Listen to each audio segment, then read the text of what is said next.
do and with this. So we don't want this to look at as more of a punishment aspect or be held accountable, but something that we're hoping to continue to strive for and develop. And that's why DSU Online's there to help us to accomplish that task.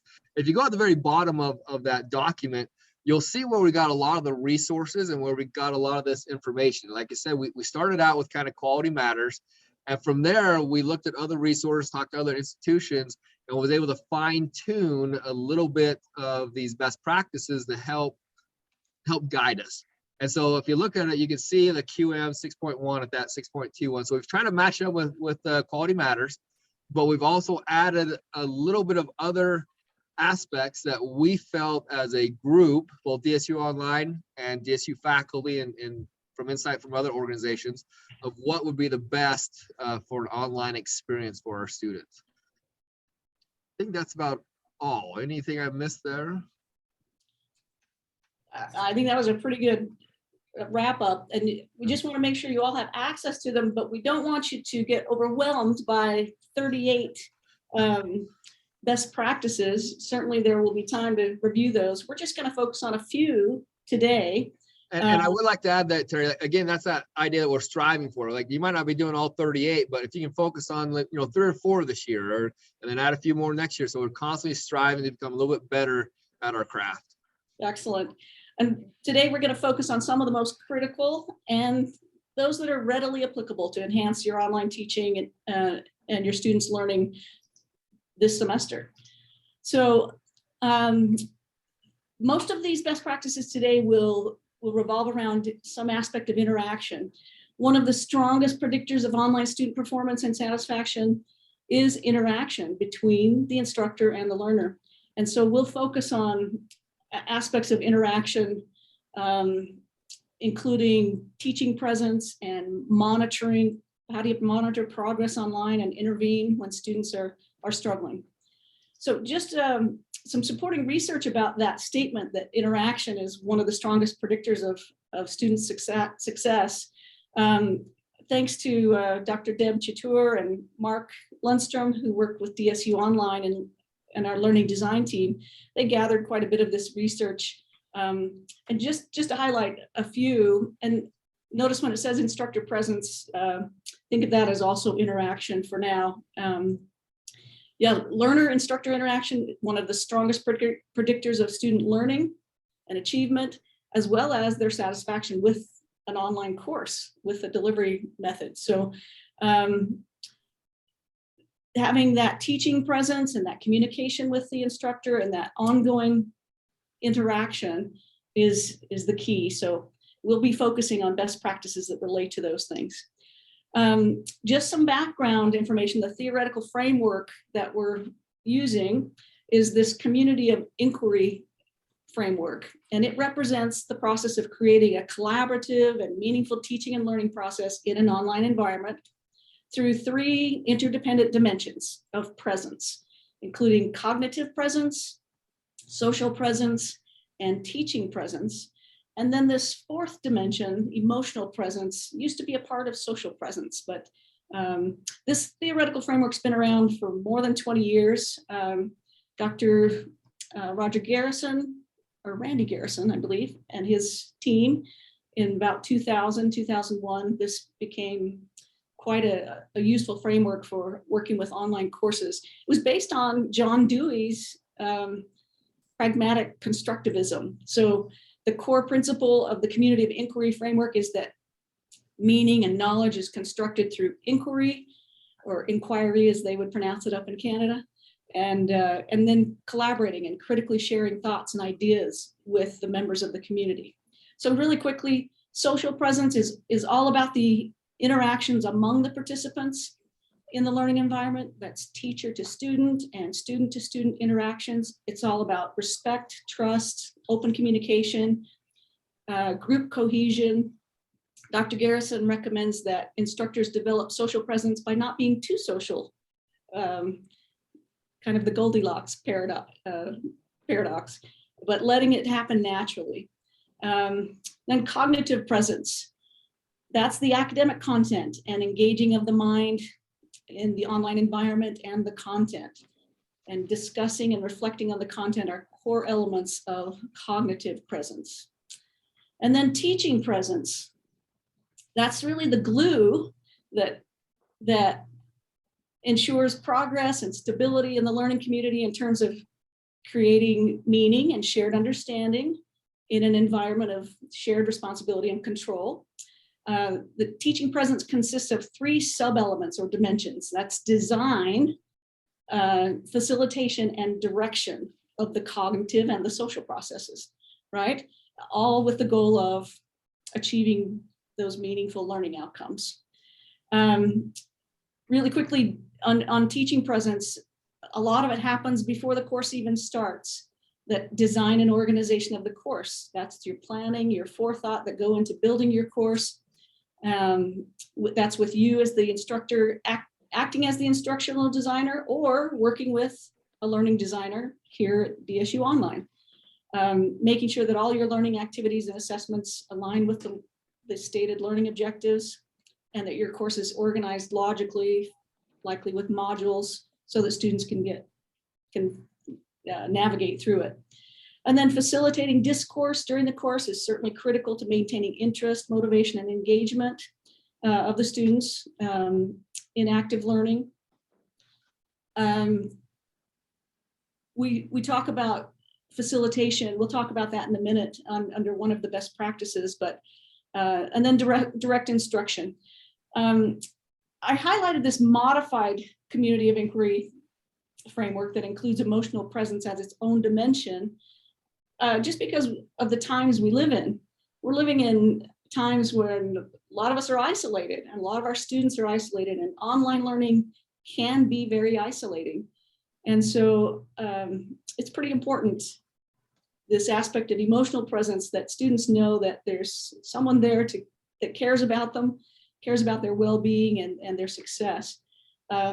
Emotional presence is defined as the ability and confidence to express feelings related to the learning experience, the outward expression of emotion and feeling by individuals in the community. So that's the theoretical framework that we're basing these best practices on. Oh, and I skipped one here. This is the law. This is the U.S. Department of Education rule, which the latest rules became effective July 1st, 2021. So just this last July, the U.S. Department of Education clarified rules to get federal aid. So they require that online courses for which students use federal aid, that those courses ensure regular and substantive interaction between students and instructors. And so in practice, this means that every online course should be characterized by frequent, planned, instructor-initiated communication directly related to the primary subject matter. So some of the highlights of that: interaction has to be initiated by the instructor. So if it's initiated by the student, it's not considered to be regular substantive interaction. It would qualify as more correspondence than online instruction. The online instructor has to be a qualified instructor according to the accrediting agency. Then regular interaction is defined as taking place on a predictable and scheduled basis. You can think about weekly or daily. Substantive interaction, it means it's relevant to the subject matter and it engages students in teaching, learning, and assessment, as well as at least 2 of the following 5 activities. Now, again, this verbiage is from the U.S. Department of Education.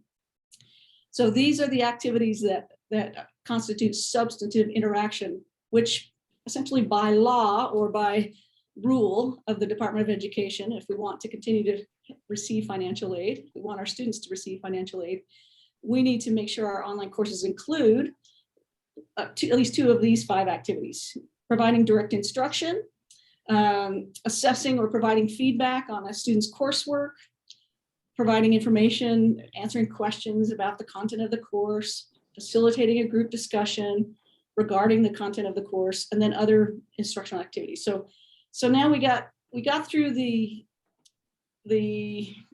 weeds, I guess, the theoretical framework and the rules. Any questions about what this regular and substantive interaction means? Or are we ready to go on to best practices. And I'll just look at the, not see, Joe, you'll monitor the chat. If anyone has any questions, feel free to unmute or feel free to put it in the chat, whichever you'd like. So quick question. So regular and substantiative. So if you have discussion board, does it become regular? If you have, weekly discussion boards, and how do they quantify substantiative? That's a very good question. Well, they do define it by, I don't know if they quantify it, but they do say that students are engaged in teaching, learning, and assessment activities, and that there's some direct instruction happening. There's some feedback from instructor to student happening. The instructor is answering questions and facilitating discussion. So certainly facilitating discussion would count as substantive interaction according to the U.S. Department of Education as they're defining for online courses. I don't know if there's a quantifiable way to do that, but yes, a weekly discussion would seem to be not only regular, but also substantive, assuming it relates to the subject matter. And we're going to talk more about discussions in a minute, Mina, as well. So, so when you talk more or later, whenever someone from if a quality matters reviewer was looking at it, how would they look for substantiate? I'll show you in a few more best practices. I'll show you what they're looking for. And most of these standards, most of these best practices are based on Quality Matters standards. So let's go ahead and dive into those. And thanks for good questions.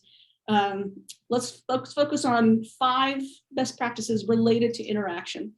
The first one is kind of a duh, communicate regularly with students, right?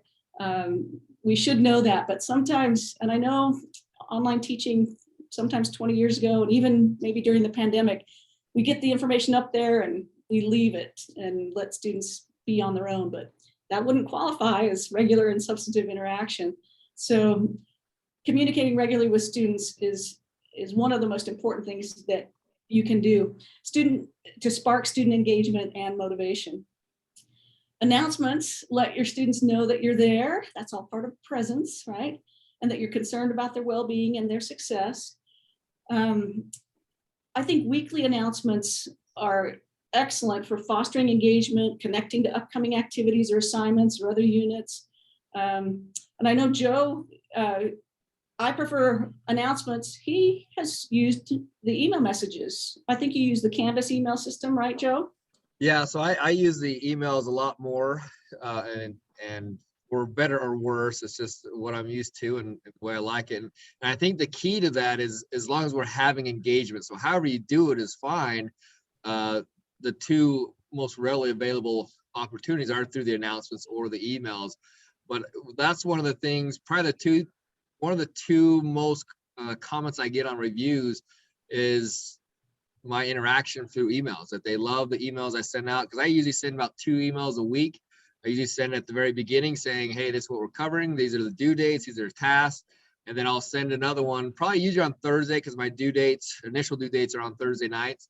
And so I'll send another one on Wednesday or Thursday as a reminder, and then just to see where we are. If there's been some discussions that's been interesting or a little off base, that allows me to not only engage and intervene during the discussion, but I can also send it out as an email. So I use the emails quite a bit, a lot more than the announcements. I'll show you an example of maybe a welcome announcement and another announcement from our online teaching certification course that Janice Hayden and I co-facilitated. But in the meantime, either put in the chat or take yourself off mute. What has worked well for you in communicating regularly to students in an online course? Here's an example of a welcome message. It's pretty blah, it's pretty texty.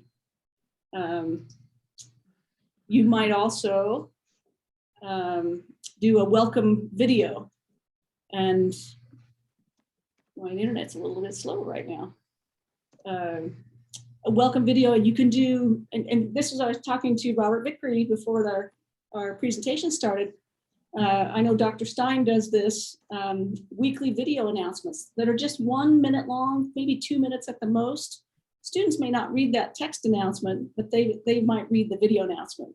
But having a welcome video or announcement, what else has worked well for you to communicate to students? I'm seeing Robert Vickery posted in the chat, the welcome video works well. Interaction via the discussion board, yes. We're going to even talk more about the discussion board. Good. Uh-oh, it says our meeting will end in 10 minutes.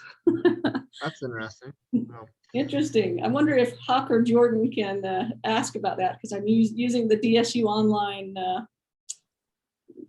medium here. So Teri, maybe you can clarify this a little bit, because I saw Linda, what Linda does there, she copies and pastes the announcements into an email. And I know at one time the announcements weren't emailed out. I think Canvas has changed that. So once you do an announcement, it's also emailed to the students as well. Is that correct? yes. And students can set up their own settings, their notification settings, so they get notified whenever there's a new announcement. I like on the homepage to put the 2 or 3 most recent announcements at the top of the homepage so that students see those when they come into the course as well. But yes, and that's one thing I do in the very first announcement is I tell students to change their notification settings so that they get notified when there's an announcement. So in the welcome announcement or in your welcome video, you can say, here, make sure you update your Canvas settings so that we all have a great experience. Upload your profile picture and set your notifications so that you'll be notified when there's an announcement in the course or when your assignment's been graded. And I'd also say, Julie mentioned something about just having everything connected to their phones. And that's one of the reasons I use emails more than anything. I know if they use the Canvas app, it works. It's integrated really well with your phones. But I know a lot of our students, for whatever reason, don't download or include that app.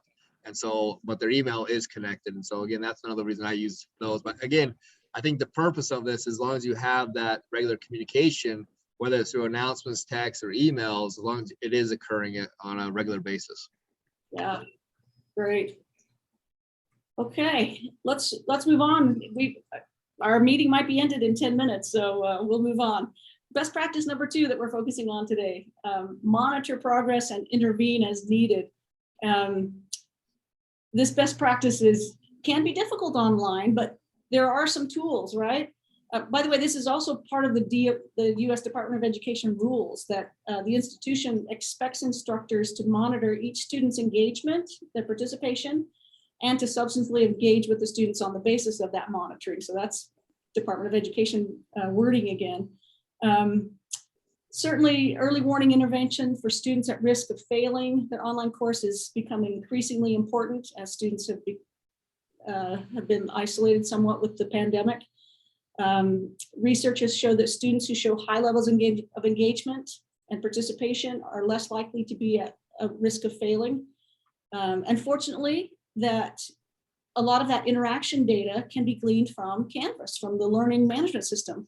So if I'm in a Canvas course, from the homepage, I'm just in a playground course here that Scott Allen gave me. If I go to the right-hand side and click New Analytics from that navigation area on the right-hand side, then I can see the analytics for the course.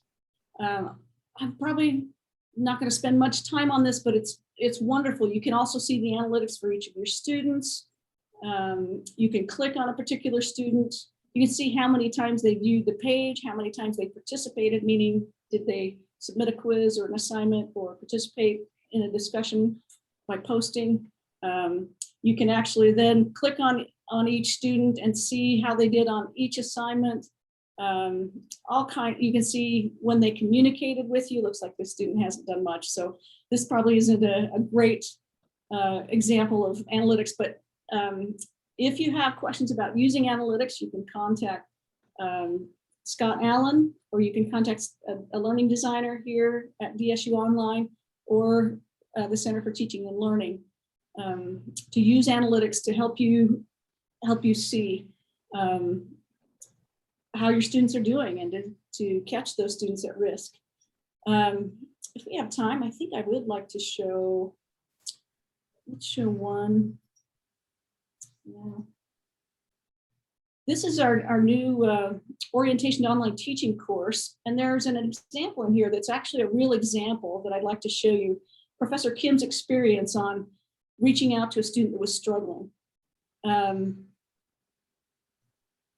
Let's see if this works. Oh, thank you for. I have a student in one of my classes, Brandon. Are you able to hear that okay? Yeah, we can hear it. It's a little muffled, but we can hear it. Okay. So he has a student, Brandon, who's missed several assignments. Has missed several assignments. His grade is currently an F in my course because he continually misses the discussion boards. I have reached out to him via email on 2 occasions, but he has not responded. He could potentially fail the entire course if he continues in this pattern. In the end, I called Brandon and just let him know that even if he struggles with the discussion board interaction, he should strive at least to start with an initial post each week. This could make the difference between passing and failing the course. He seemed to understand and expressed that he was grateful for the phone call, would check his emails, and would complete the discussion board by this evening. I just checked and he did complete his initial post. Success. So this all started by an instructor noticing that a student hadn't contributed to the discussion and reaching out and saying, what's going on? I noticed you haven't reached out. I can't tell you how many times I've reached out to students like that and they've had serious life issues come up that made it difficult for them. And just the fact that someone reached out and expressed that they missed them, or at least that they missed the assignment, really helped these students. And a lot of times it can lead to success. Sometimes it doesn't. Sometimes it leads to the student needing to withdraw from the course. But anyone had any experiences with monitoring and intervening when a student struggled in an online course? I just have a question though, like at what point is it too many emails? I mean, usually even in my in-person ones, if I see a student falling behind, I usually send 1 or 2 emails and then I kind of leave it at that. If I'm not getting a response, I know that there's that critical response thing you can fill out, like when you're worried about a student, but I don't want my student to feel like I'm harassing them and they wish I would just go away because I'm all up in their business. So it's like, where's that fine line between enough attention and then you've kind of overdone it a little bit? So I do know that students are notorious for not getting emails or not seeing emails. So I definitely would not worry about sending 3 or 4 or 5 emails, but I would worry about using another channel of communication in addition to email. right. So that you connect with the student. So in this case, Professor Kim reached out via phone because the student didn't respond to emails. So he may have to do that. Any other responses to that comment? That was a great question. Robert? Yeah, I'd love to jump in on that. I think that's really important, and I could probably make better use of the analytics. So I need to carve out a little more time to check frequency on the site. So I teach totally online. So the 2 strategies that have helped me are the Zoom meeting, because often if a student is struggling or not present or interactive, it may be because there's some challenges with them understanding what's being asked, possibly. So the Zoom allows me to get in, use my resources to share with him, so we can get a little interactive session going. But I do agree, I think phone contact is the absolute most effective. If that can be arranged, then you get right to the heart of the matter. So good direction. Thank you. Thank you for those comments. Ready? Any other comments about monitoring progress and intervening? I would just add to Patty's question as far as the emails. I agree with you. I usually would go about 2 emails and then I let it go a little bit, maybe 2 emails that week, that Monday or Friday. And then next week I might send 1 more email and then I'm filling out the form for somebody to kind of check on them. That's usually been my case. So 2 to 3, I think is appropriate. Great, thank you. I will add one other thing that I love and I use quite a bit. I remember I taught a class several years ago and I had a student reach out to me and said, hey, I haven't seen much interaction from you on the discussions. And in this particular class, I set up a lot of discussions where I want it to be a lot more student driven. I had some negative experiences where I got in a couple times and kind of overpowered that discussion. I didn't want that to happen, so I became more of a observer a lot more, and it was misinterpreted that, hey, he's not even there. But I love now they have that little thumbs up or like button that you can put on all those discussions. And so I utilize that on every one of my discussions now, that, you know, even though I may not comment on what they're posting, they can see that I am liking certain posts, and so they do know that I am present there. Great. That's a great segue to the next couple best practices. We'll get to you know, how much, it's the Goldilocks paradox, right? Is it too much or too little intervention? Third best practice, providing timely and meaningful feedback. We know that feedback should be provided regularly, frequently, and that it's more than just a grade. It should always include specific constructive suggestions for improvement. Set clear expectations for interaction up front. Let students know how frequently they will hear from you. Let them know, you know, when they can expect feedback. If it's a standard normal assignment, usually within a week. But maybe it's a larger scope project that maybe they won't get feedback for a couple weeks. Just let them know that in advance, so that they'll know what to expect. But students appreciate that. Perhaps more than anything, that timely feedback, letting them know where they stand and how they're doing, that leads to student satisfaction in just about every study I've ever seen. So that if you want to increase your student evaluations, this really helps.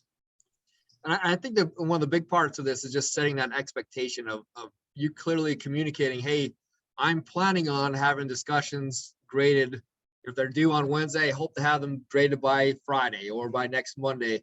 As long as they have that expectation, I think that helps them a lot. I know students really worry and struggle a little bit with this idea that, hey, I've submitted something, I haven't heard anything, because they don't know what the expectation is. And so if we can communicate that up front, I think that really helps a lot, helps the student out a lot.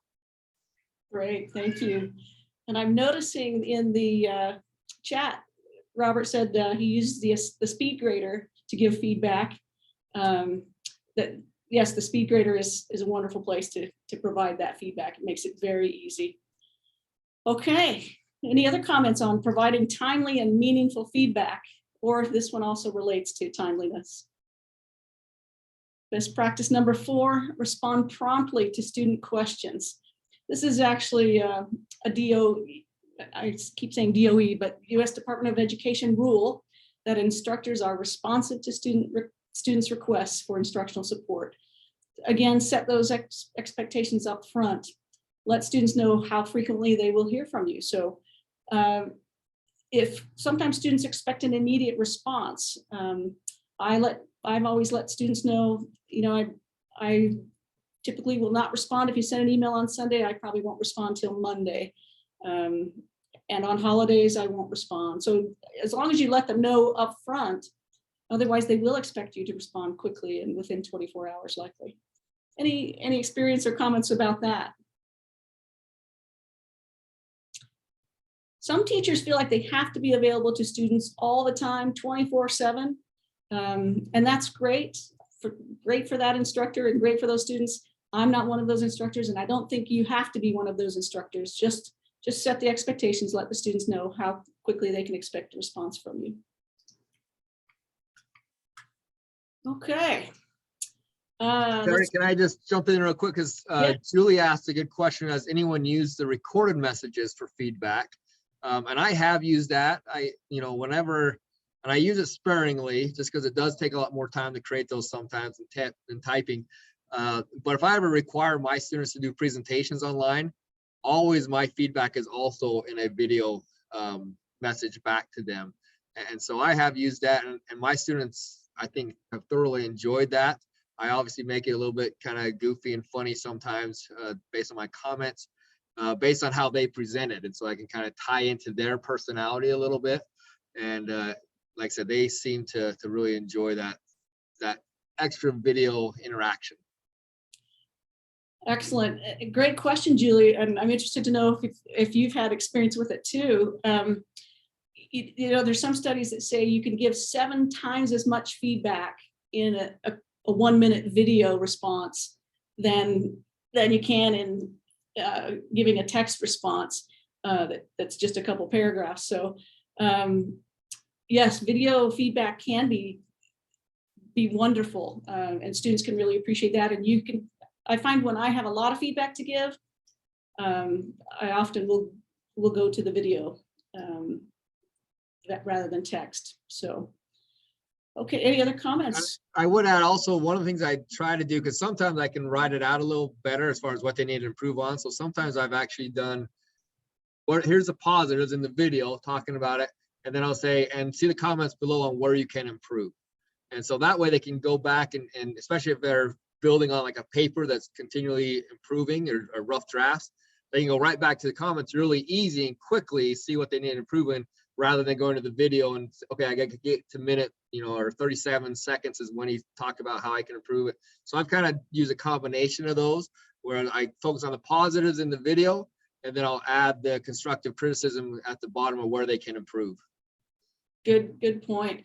And going back to the timely and meaningful feedback, using SpeedGrader, giving video feedback, there's a plug for using rubrics and using really good rubrics. And if you need help with rubrics, I know our learning designers can also help you with those. Good to consult with someone, but having good rubrics makes it grading a lot faster and easier. And it gives students some meaningful feedback as well, even though that's a little bit automated to help save you time. Best practice number 5. And we've talked about this a little bit already. Participate in discussion forums, but not too much. Again, this is the Goldilocks paradox. You want to participate, but you don't want to squash the discussion, because if you participate too much, then students shut down their discourse with each other, and they wait for the instructor to disseminate the knowledge always. So you want to monitor and guide the discussion, but encourage students to take responsibility for and control of their learning. You want to be present. One of the ways Joe mentioned that he is present in discussions is using the like button. This is facilitating a discussion. It helps keep it from going off the rails. It helps maybe the shy people that haven't contributed as much to say, well, what have you thought about this? Have you thought about it in a different way? Helps them, and those that maybe contribute too much, you can help. Well, let's see what someone else thinks about that. So facilitating discussions, you can do that with a variety of types of interaction, text and video, multimedia posts. I've seen art discussions that were amazing. They all had to post artwork. But yes, be a participant, regularly monitor and guide the discussion with the same care and attention you would monitor a face-to-face discussion. Anyone had experience or comments about in monitoring the discussion forums in your online course?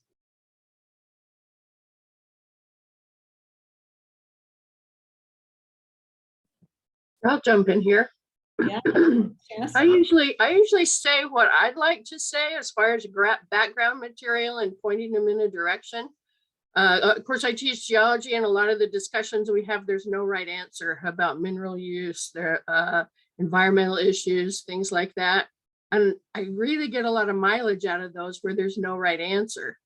But unless I have to completely refocus them in a different direction, if it's going off crazy, I try not to post right to the discussion, and they're required their original post or initial post, and then 2 responses, of course. And they always have to help with the science with their 2 responses. Maybe they're analyzing the volcanic eruption in Tonga. That's what we're doing this week, right? It's lovely when things happen like that, right when we're studying them. But so that's what they're discussing. So they're trying to figure out the plate tectonic setting for that one this week, and also the political ramifications and the social ramifications. And we're trying to tie it all in together because it is a general ed class. So I want to bring all these aspects into it. But I try not to get in there unless something's really going awry, but I do a lot with the speed grader providing feedback. And I'll read them and I'll say to some person, consider the possibility that. And it's amazing. I do that as a private message, but it's amazing how often they get back on the discussion and say, oh, but what about this? And they'll go that direction and add that in. So it kind of refocuses them. So I don't want to have a discussion where everybody's supposed to come up with the same answer. And I don't want to get in there and have it become teacher driven. I really would like to have students, especially when there's no right or wrong answer for those kind of discussions, to students, get in there. I don't want to turn it into, oh, what does the teacher want me to say? So I can say the least amount possible and earn the best points possible with the least effort. I really want them to think about it. So I try to stay out of discussions. I set it up really well, and then I just kind of let them have at it. But I will give them feedback in private, and then they get back on and say, oh, but I forgot about this or something like that. And I find that to be really valuable in discussions. Awesome. And it doesn't squash the discussion. I love, and I can't help but think your students are blessed to have you add a discussion that you probably hadn't planned, but there's a current event, a volcano erupts by Tonga, and how can we not bring that in and relate that and discuss that? Yeah, and I do those kind of current event things with announcements all the time. Hey, did you see this was happening? And we just studied this last week, or we'll learn details about this next week or something like that. So I bring those in a lot with announcements as well. If I don't turn it into an official discussion within a unit, I'll bring it in as an announcement to it's real, it's affecting people's lives. So that's what I try to bring in.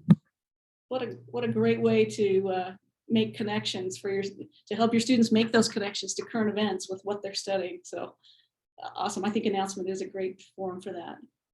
Any other comments on discussion forums? By the way, if you need help with discussion forums, if students are finding them tedious and we get a lot of negative feedback about discussion forums, I think our learning designers can help you perhaps reword the prompts for the discussion so that you're not just looking for the same one right answer that doesn't make for a very fun discussion. But you can talk to a learning designer about that. Teri, Okay. if I can add a little bit real quick on what Janice said, when you do have those open-ended questions, when there's not really a right answer, again, I think this is a big part of this is just setting that expectation. So for example, my instructions, my first line is there may not be a right or wrong answer, but students are graded on their ability to demonstrate comprehension of the material. And so I'm trying to set that expectation, saying, I don't want you to regurgitate what I've already told you. I want you to critically think about this situation and bring your own perspective to it and bring your own opinion. So again, if you can set those expectations early on, I think that helps drive the discussion a little bit better. Great, thank you. Thank you. Excellent comments, appreciate them. This is I mentioned I was going to only show you 5 best practices. This is a bonus best practice related to interaction. It's promoting student-to-student interaction.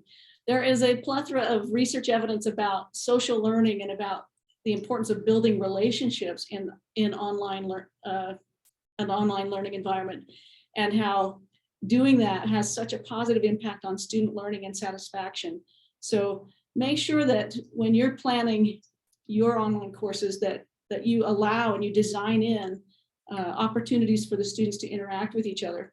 I would love to have you share either in the chat or take yourself off mute and share what's worked well for you. Share some examples of activities that have promoted student collaboration. Sometimes students say they hate teamwork or they hate team projects. What have you done and what's worked well? I think there are some good ideas out here. I'm probably not an authority at all because this is my first online, other than like fully online course that I've had to teach outside of like Zoom when we were doing Zoom and things like that. But I know that in courses that I've taken online in my graduate program, we would have a very I guess the benefit of having a very small class with a very small number of students, we could do breakout rooms during Zoom, but I don't really have a whole lot of other things to offer than that. I just, I haven't tried to like put them in groups or, you know, have them work collaboratively together online yet. Since this is kind of general ed, I don't really have them present. We write a lot of short response papers and some longer ones and that kind of thing, watch a lot of videos about different artists and things like that. So I'm open to just more ideas. I want them to feel like they're really benefiting from the course, that this, you know, most of them are in there to get their general ed, but I'm hoping that there's those one or two that are really going to go in that direction and, you know, love what I have to share with them. So. Mhm. Thank you. And Patty, maybe this is, you know, going to the next slide. I'm going to ask you what best practice are maybe intrigued you most today. Which one do you want to work on? Maybe that's one that you want to work on is promoting more student to student interaction. And let's share a couple more ideas. We have a few more minutes. What works well? What's worked well for you in your online course as far as promoting activities that enhance student to student interaction? I have a couple. I have a question on that, a follow-up question. I have a group activity planned for the last 4 weeks of class. And I'm wondering, how do I get an online class to break into groups and work together without violating any kind of FERPA rules or anything? Like, how do they connect with one another? Good question. Anyone else want to respond to that? How do you get your students to connect with one another without violating FERPA? I can maybe answer that. Can you guys hear me okay? You're breaking up a little bit, but try it again. That's weird, I'm not sure. Oh, you're Can you hear me good. okay now? Yep. Okay, sorry. There's some sort of weird sound but is it still doing that little weird sound after I talk? Yeah, you got a funny echo I don't going know on. if you're echoing, if you're near Terry or not, but I don't know, there's like a background echo there, but yes. That's weird. Okay, well, maybe I'll type it in the chat, but That's better. basically I'll say it really quickly. But we've tried some group work in other classes. Every student has access to Zoom, so there's an option for them to collaborate and get together and do group work. There's a Zoom client that you can get on your computer and you can chat with people and you can share documents and you can share a call on that platform. So there's that. There's also groups in Canvas. You can put them in groups in Canvas and then they can kind of interact via that group in Canvas in a discussion or whatever else they need to do. So there are those ways, and then you can just have them reach out via email to each other or whatever you want to do. But in Canvas, there's places for them to interact in an isolated group, and Zoom is a good way for them to do that as well. If you can get them to download the Zoom client and find each other on there, because everyone in our organization can be found in there if they've registered and logged in. So a follow-up question to that, because I noticed in Canvas that I can open up Teams and I can also open up Zoom, but I didn't know what kind of access the students have to that. If I tell them go either through Zoom or go through Teams on Canvas, can they actually connect with one another through that? So that link, have the the link ability? in Canvas. Oh, sorry, somebody else answering that? Sorry. So the link in Canvas that I've seen anyway on the left side there in Canvas, it just takes you to your Zoom recordings and the meetings that you've set up for that class. I don't think students have access to that.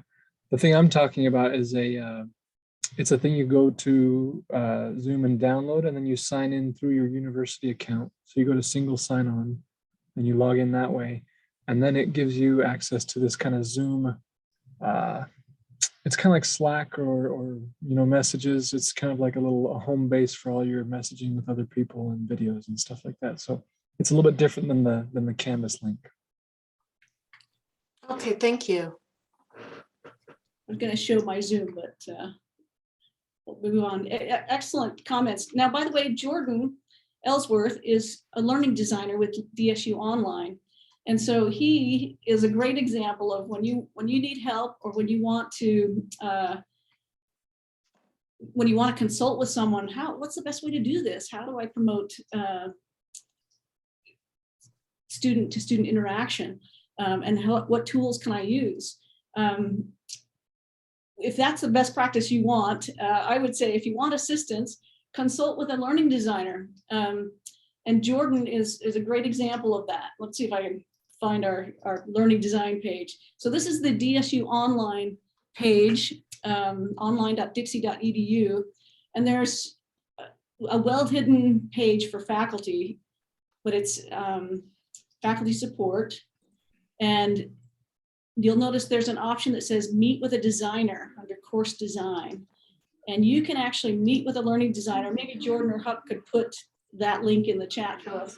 And this is where you'll see Jordan and Huck, who are actually participating in this workshop today, are learning designers, along with Chris Bagley and Dr. Deb Chatour, and we've hired 2 more that will be starting soon. So you have learning designers, and they're like the best kept secret on campus for instructors. So if you have any questions about how might I do this, or I need an idea for solving this challenge, or maybe they can share some strategies for how to better engage your students online. Definitely take advantage of this opportunity to consult with a learning. Okay. Anyone have any comments about any of the things we talked about? I know it's about time. I think we'll go ahead and ask for questions.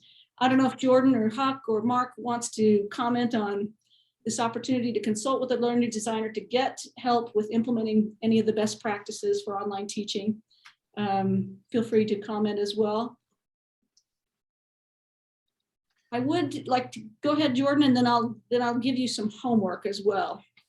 Okay, yeah, no, we're happy to meet with people, and we hope that you'll reach out. You can email, or you can go through that link and try to set something up that way. But yeah, just let us know if you have any questions. And it may be that we somebody else that is working with your college at the time. We try to kind of take on by college the consultations that we get and the questions we get. But we will definitely be able to at least find someone who can help you if we can't. So great. And Teri, we had one question earlier on in the presentation. Mina asked about QM also includes inclusive practices. She is curious to know what other resources that we haven't talked about that we have here at Dixie State for online teaching for inclusive practices. Well, we will be, that's something you can consult with a learning designer about as well, because they know about that as well. They can talk about especially making your course universally designed so it's accessible to all learners, no matter what their background is or their ability or disability. So consulting with a learning designer is one way. You can also look on that faculty support page as well. There are upcoming workshops, and look for the CTL workshops as well that talk about inclusivity, but here's our upcoming workshops. We'll talk a little bit about it in some of our upcoming certification courses, but you can look for workshops that maybe apply, how to build community, things like that. Not sure I answered that question like Mina needed it to be answered, but I think consulting with a learning designer could also be a good resource there, especially when it comes to universal design for learning, making sure your course is accessible to all learners. We can also do a course review. So if you want your course to be reviewed by a learning designer or myself, we can do an informal course review where we go through all the best practices, and some of those are related to accessibility and inclusivity. And we can look through your course. If you give us access to it, we'll look through and rate that and offer suggestions for improving the inclusiveness or the accessibility of the course. So that's a service that DSU Online also offers, is course reviews. And definitely that's another best kept secret that we don't want to be secret anymore. What other questions do you have?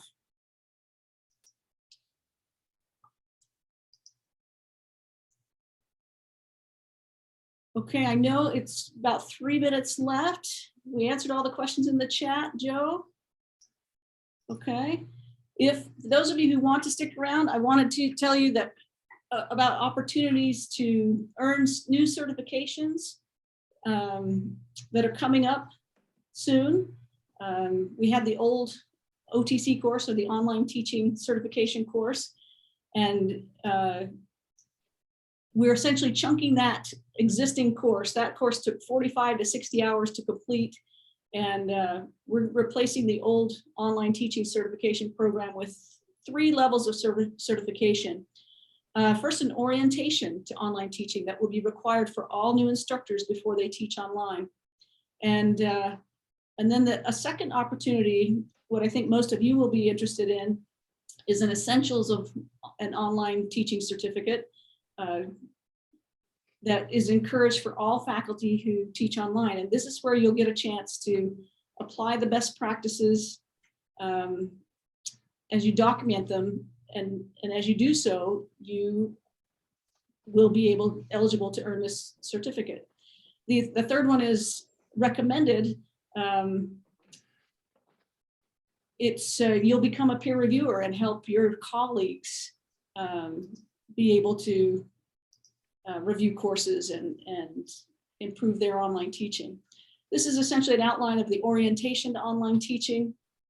There are 5 mini modules about online students and what the online classroom experience is like, the introduction to the learning management system, Canvas, an introduction to these best practices that we've introduced you to today and focused on a few of them, and then support resources. So that's something that all new instructors will take. Anyone who's going to teach an online course at DSU, that will fulfill the requirement in policy 633 that indicates faculty are expected to complete an online teaching certificate program to be eligible to teach online. But this essentials course is essentially, you'll develop a plan. You'll create your own professional development plan for improving your online teaching. You'll select those best practices that you want to implement, and then you'll go about implementing them, earning micro credentials along the way. And then you'll have your course reviewed and have a teaching observation. You'll work with a peer reviewer and a mentor to give you suggestions for how you might improve your online course. You can get started on the essentials of online teaching certification by reviewing those best practices for online teaching and selecting those that you'd like to implement in the course. And then again, that third level, you'll certify as a peer reviewer, serve as a peer reviewer, you'll conduct course reviews, you'll share best practices for online teaching, maybe a workshop like today, in which you focus on 1 or 2 or 3 best practices, and then demonstrate continuous improvement. So that's kind of what's coming up. If you have any questions about the online teaching certification or any of the best practices, you can certainly reach out to me. I know Joe, you can reach out to him if you have questions about it, and then consult with a learning designer if you have any other questions about and want ideas for implementing any of the best practices. All right, I'm going to hang around for a few more minutes and ask if there are any more questions, and we'll stop the recording. Well, it looks like we did stop the recording. Oh, no, we didn't. We'll stop the recording, and so if you want to ask your questions, just hang on the line, and we'll do that.